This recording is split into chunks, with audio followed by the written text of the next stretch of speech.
ഈ ഫോൺ മാറ്റി ഐഫോൺ എടുക്കാൻ ഒരാഗ്രഹം. അത്യാഗ്രഹമാണ്. പണ്ടൊരു കാട്ടിലെ ഒരു സിംഹം ഉണ്ടായിരുന്നു. അത്യാഗ്രഹിയാണ്. ആ സിംഹം ഇര തേടി ഇങ്ങനെ ഇറങ്ങി. പോകുന്ന വഴിയില് ഒരു മുയൽ ഇങ്ങനെ ഉറങ്ങി കിടക്കുന്നത് കണ്ടു. സിംഹത്തിന് അതിനെ പിടിച്ചു തിന്നാൻ ഇങ്ങനെ ആഗ്രഹം തോന്നി. അതിന്റെ അടുത്തേക്ക് പമ്മി ചെന്നു. നോക്കുമ്പോ അതിന്റെ തൊട്ടടുത്തായിട്ട് ഒരു മാനിനെ കാണുന്നു. സിംഹം പതിയെ എന്ത് ചെയ്തു? മുയലിനെ ഒഴിവാക്കി മാനിന്റെ അടുത്തേക്ക് ഓടി. സിംഹത്തിനെ കണ്ട മാൻ പെട്ടെന്ന് അതിവേഗം ഓടി രക്ഷപ്പെട്ടു. സിംഹം അതിന്റെ പുറകെ വെച്ച് ഓടിച്ചു. മാൻ ഇങ്ങനെ ഉൾക്കാട്ടിലേക്ക് മറഞ്ഞു.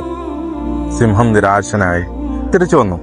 അപ്പൊ സിംഹത്തിന്റെ മനസ്സിലുള്ള ആഗ്രഹം, മാൻ പോയെങ്കിൽ പോട്ടെ, മുയൽ കിടപ്പുണ്ടല്ലോ. മുയലിന്റെ അടുത്തേക്ക് സിംഹം ഓടിയെത്തി. മുയൽ കിടന്നെടുത്ത് മുയൽ പോയിട്ട് അതിന്റെ കൂടെ പോലും. ഇങ്ങനെയാണ് ചില ആളുകളുടെ അവസ്ഥ. അത്യാഗ്രഹമാണ്. ഉള്ളത് കൊണ്ട് തൃപ്തിപ്പെടില്ല. വീണ്ടും വീണ്ടും വീണ്ടും വേണമെന്ന് ഇങ്ങനെ ആഗ്രഹിച്ച് ഒരുപാട് ഉണ്ടാക്കാൻ ഇങ്ങനെ അത്യാഗ്രഹം മൂത്തിങ്ങനെ ഇറങ്ങും. അവസാനം ഒന്നുമില്ലായ്മയിലേക്ക് പോവുകയും. നമ്മളുള്ളത് കൊണ്ട് തൃപ്തിപ്പെടാൻ പഠിക്കണം.